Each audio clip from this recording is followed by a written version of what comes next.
Here, today we are here to have a seminar on psychology of yoga. So, for this, it's my privilege to welcome all of you here. I welcome to our respected Deputy Director, Dr. K.N. Mishra sir, our Assistant Director, Dr. Sonal ma'am, our librarian sir, Dr. Manoj Dwivedi sir, and all of our scholars and especially our cataloger sir. I welcome all of you. So for this seminar, I want to welcome and invite our research associate of Mahayogi Guru Gorakhnath Shodhpit, Dr. Sunil Kumar, to give your lecture on psychology of yoga in Mahayogi Guru Gorakhnath Shodhpit. Thank you. Sir, please.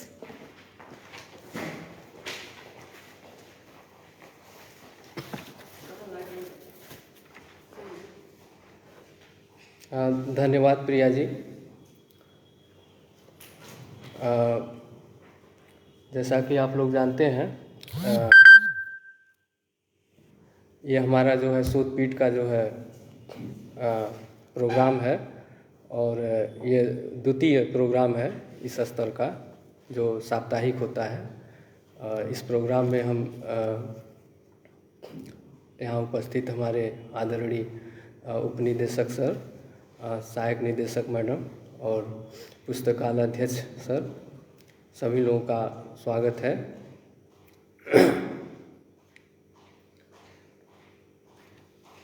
हमारा जो विषय है psychology of yoga, आज का जो विषय है।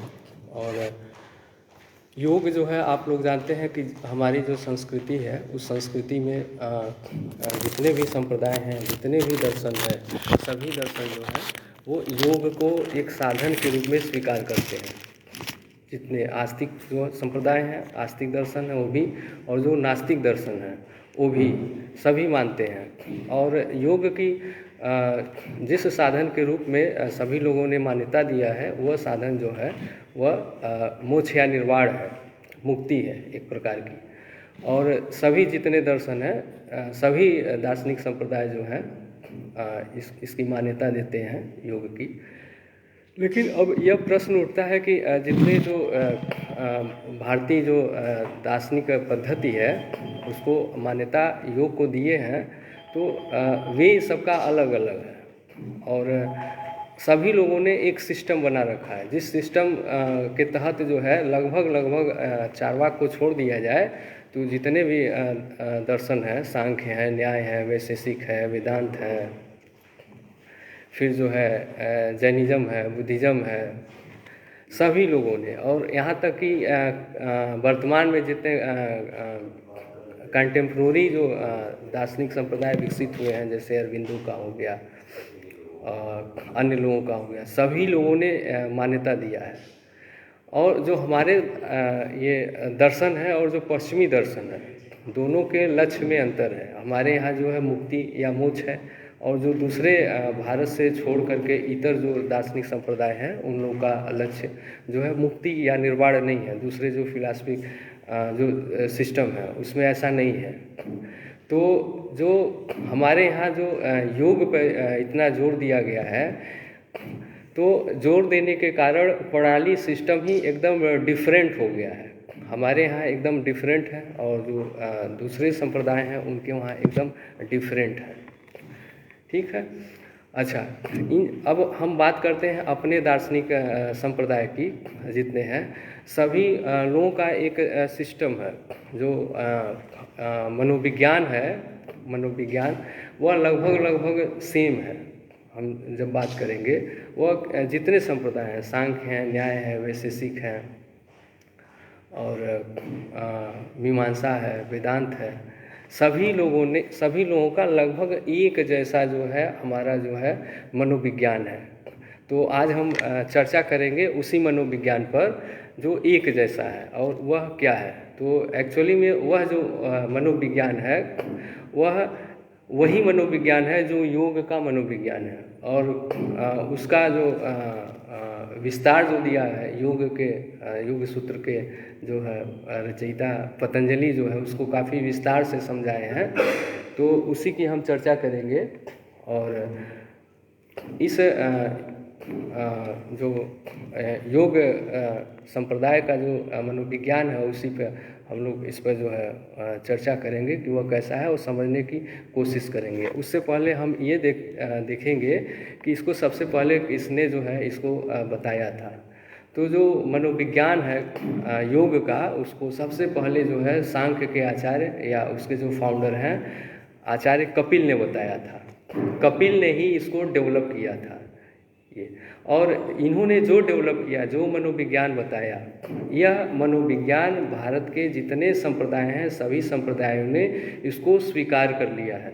सांख्य का जो है उसको वेदांत ने भी स्वीकार किया है, न्याय ने भी स्वीकार किया है, मीमांसा ने भी स्वीकार किया है, सभी लोगों ने स्वीकार कर लिया है उस जो मनोविज्ञान प्रणाली को है। यहाँ तक कि ये भी कहा जाता है कि जो कपिल ने मनोविज्ञान बताया उस मनोविज्ञान, वही मनोविज्ञान जो है भारत से बाहर भी गया। प्राचीन यूनान जो था, जहाँ पर अरिस्टोटल हुए, प्लेटो हुए, साक्रेटिस हुए, पाइथागोरस हुए, वहाँ पर भी ये पहुँचा है। हमारा जो व्यापार होता था उन व्यापार के माध्यम से यह मनोविज्ञान की सिस्टम जो कपिल ने ईजाद किया वह बाहर भी पहुंचा है और कहीं न कहीं उन लोगों का दर्शन उससे प्रभावित हुआ है। हाँ, ये ज़रूर है कि प्राचीन यूनान दर्शन को छोड़ दिया जाए और पुनर्जागरण काल के यूरोप के दर्शन को देखा जाए तो वह एक दूसरी भूमि पर खड़ा हुआ है। लेकिन जिस किसी दर्शन ने अगर यहाँ से अलग अगर सत्ता का मान्यता दिया है तो उसको जो है कपिल के मनोविज्ञान को कहीं न कहीं माना है। अच्छा, ये कपिल का जो मनोविज्ञान है, इसको जो है जो कपिल के धुर विरोधी रहे हैं उनके दर्शन के, उन लोगों को भी मान्यता देना पड़ा है। और ऐसे दार्शनिकों में शंकराचार्य प्रमुख हैं। शंकराचार्य का दर्शन भी सांख्य की जो ज्ञान की परंपरा है उसको यथावत स्वीकार कर लेता है। हालांकि उनके जो निष्कर्ष है, निष्कर्ष को नहीं मानता है। जो सांख्य का निष्कर्ष है उस निष्कर्ष को वेदांत नहीं मानता है, लेकिन उसको स्वीकार करना पड़ा है कहीं न कहीं से। इसको हम लोग देखेंगे किस तरह से वो चलता है। तो सामान्य रूप से हम लोग जानते हैं कि जो मॉडर्न साइंस का जो मनोविज्ञान है, जैसे कोई चीज़ आती है तो सीधे हम उसको देखते हैं तो हमें किस चीज़ की ज़रूरत पड़ती है। तो सबसे पहले चीज़ें जो हमें कोई संवेदना आ रही है, कोई सेंसेशन आ रहा है, तो उस सेंसेशन को से हमें एक्सपीरियंस में वो कन्वर्ट हो, तो उसके लिए सबसे पहले तो वो वस्तु चाहिए जिससे संवेदना आ रही है, बाहरी वस्तु चाहिए।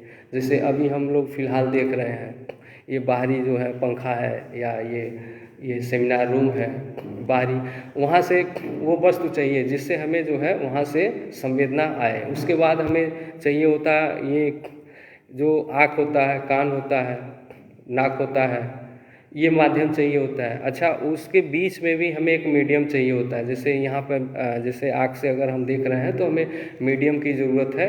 यहाँ पर जो है लाइट मीडियम की ज़रूरत है।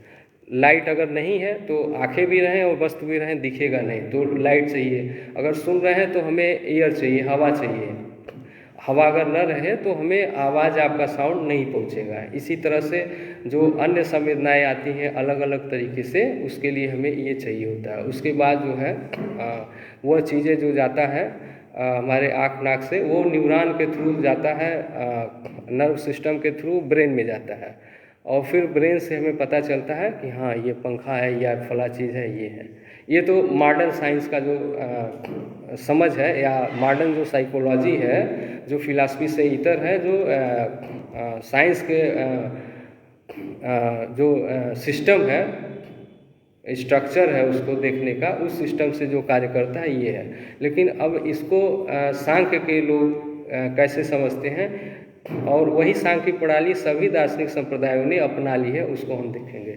तो सबसे पहले सांख्य के अनुसार हमें जो चाहिए होता है या योग के अनुसार चाहिए होता है, वो संवेदना चाहिए होता है जो कि बाहर से आती है। अब वो संवेदना आई तो वो संवेदना हमारे तक आने पर सबसे पहले तो ये आँखें, कान, नाक, ये जो 5 चीज़ें हैं हमारे, आँख हो गए, कान हो गए, नाक हो गए, और उसके बाद जो है त्वचा हो गया, जिह्वा हो गया, ये 5 चीज़ें तो चाहिए ही चाहिए। इसको यंत्र बोलते हैं उनकी शब्दावली में, ये हमारे बाह्य यंत्र हो गए, ये चाहिए। उसके बाद वह संवेदना हमें पता चलेगा, वो ले जाई जाएगी यंत्र में आए, यहाँ बॉडी में जो न्यूरॉन्स वगैरह या नर्व सिस्टम होते हैं उसके थ्रू वो पहुँचाई जाती हैं इंद्री उसको बोलते हैं। 5 इंद्रियां हैं, इसी के पीछे होती है। जैसे आँख की इंद्री होती है आँख के पीछे। आँख के पीछे का मतलब ये नहीं है कि आँख के पीछे ही वो है, उसका मतलब है कि कहीं उसका अस्तित्व है और मस्तिष्क में कहीं वो है, वो दिखती नहीं है। अगर चीड़ करके उसको देखा जाए बॉडी को, मस्तिष्क को, वो दिखेगा नहीं, वह अदृश्य है, इंद्री होती है। लेकिन वो जाती है, कोई भी संवेदना आती है बाहर से, हमारे आँख के माध्यम से वो आँख की इंद्री तक ले जाई जाती है। अगर कोई साउंड आता है तो वो साउंड जो है हमारे कान के माध्यम से, वो कान की श्रवण इंद्री होती है, इंद्री के पास ले जाई जाती है। ऐसे कोई अगर स्पर्श होता है, हवा आता है कुछ हाथ पर या कहीं भी त्वचा पर, तो वो हमारे बॉडी में जो न्यूरॉन्स होते हैं, नर्व सिस्टम होते हैं, उसके थ्रू वो ले जाई जाती है, त्वचा की जो इंद्री होती है उसके पास ले जाई जाती है। इसी तरह जीभ से अगर हम कोई स्वाद लेते हैं तो वह जो संवेदना होती है, स्वाद की जो इंद्री होती है, उसके इंद्री के पास, स्वाद की इंद्री के पास वह मैसेज ले जाया जाता है। लेकिन इसके बाद भी हम उस चीज़ को नहीं देख सकते, अनुभव नहीं कर सकते हैं, उतने से नहीं होता।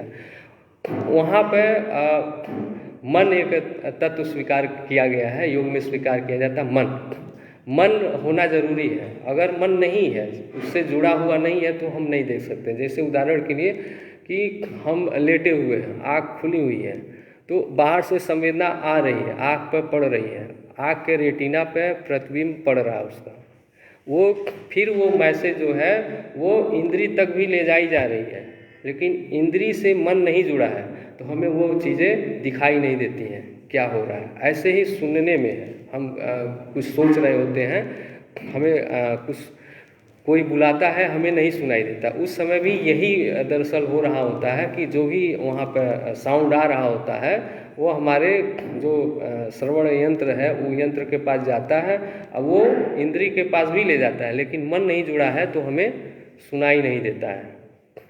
तो मन का जुड़ा होना जरूरी है। ज्यों ही मन जुड़ता है त्यों ही जो है वो प्रोसेस में आ जाता है।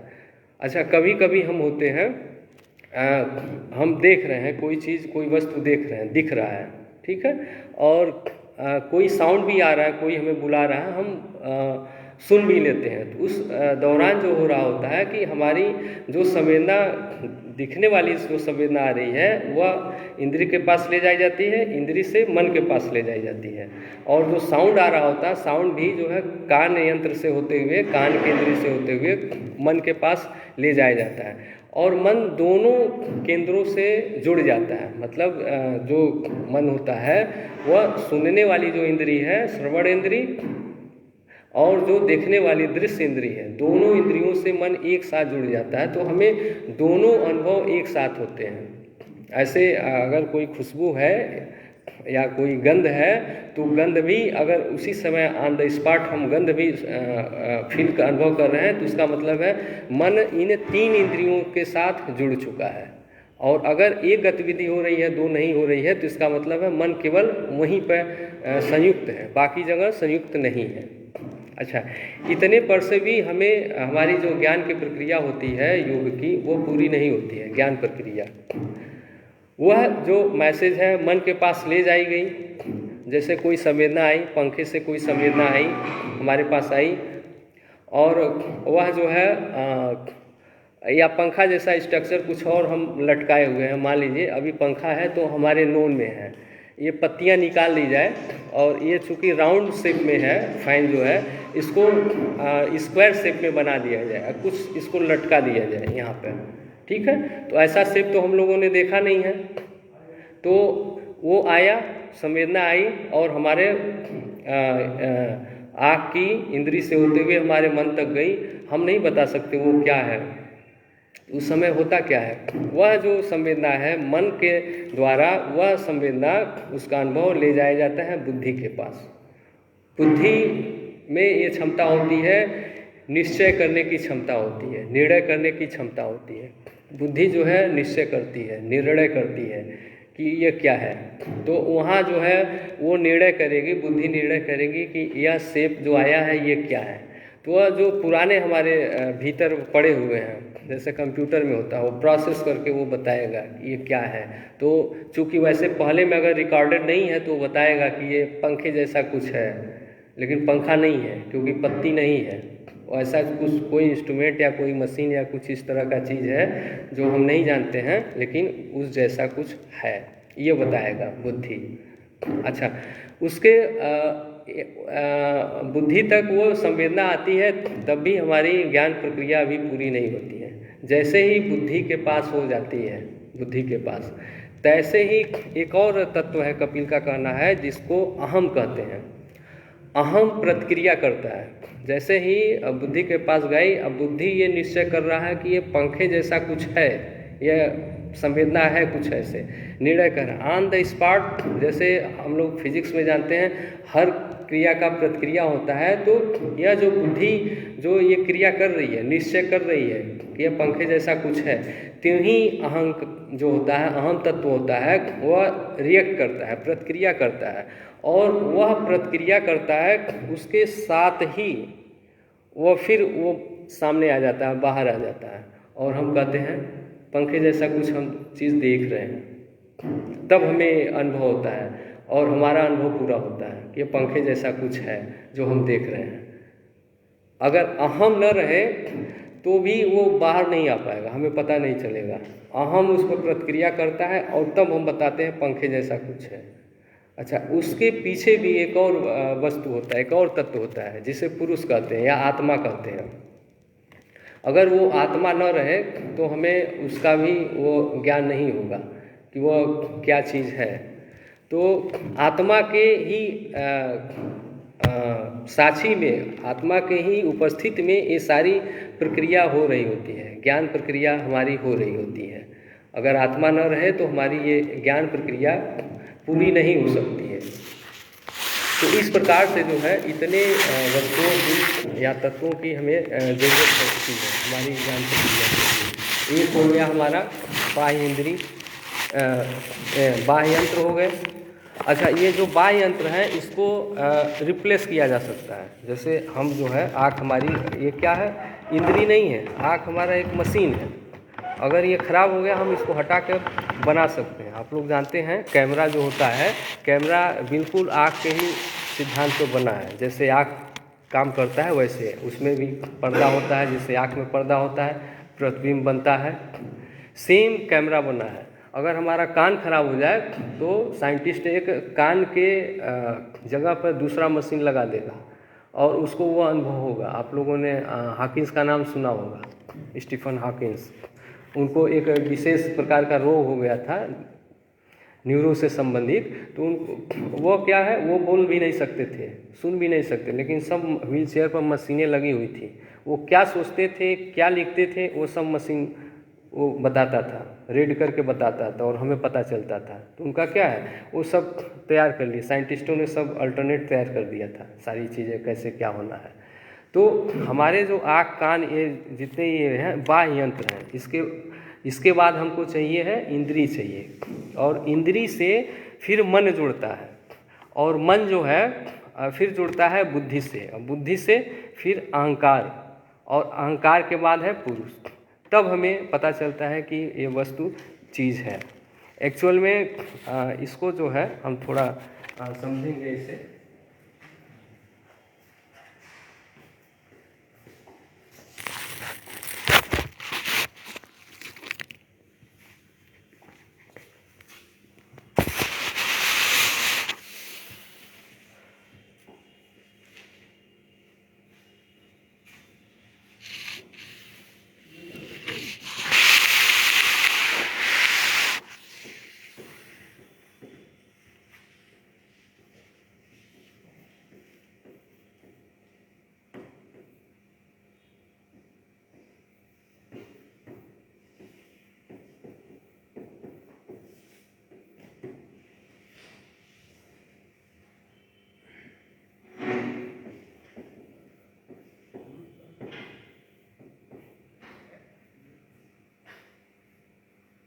इसमें जो मन, बुद्धि और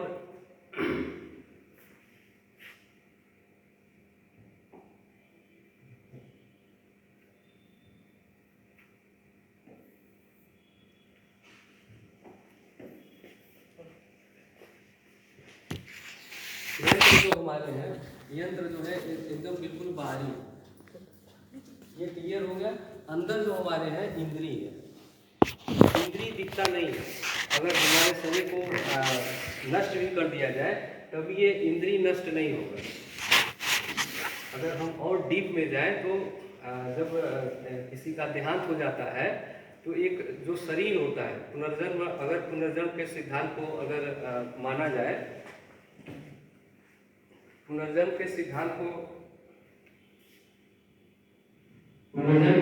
को अगर स्वीकार किया जाए, जो लोग स्वीकार करते हैं वो लोग मानते हैं कि ये चीजें जो है इसके बाद ही जो है जन्म होता है। तो जो बाह्य यंत्र तो नष्ट हो जाता है, शरीर का पार्ट है, इंद्री शरीर का पार्ट नहीं है, ये नष्ट नहीं होता है, ये ट्रांसफर होता है। एक सूक्ष्म शरीर होता है, सूक्ष्म शरीर में इंद्री, मन, बुद्धि, अहंकार और पुरुष, ऊपर जो पुरुष है,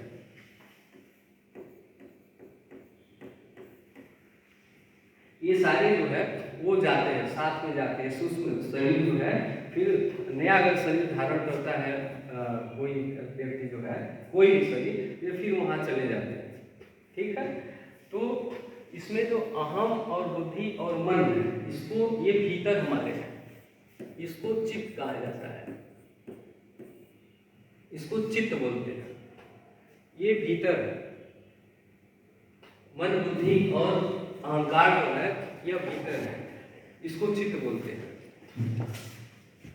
बाहर जो इंद्रिया जो है एक तरह से मैसेंजर हो गई, मैसेंजर ये केवल हो गई कि कोई चीज गई और प्राप्त की और भीतर यहाँ पर पहुंचा है, अंतःकरण भी बोलते हैं।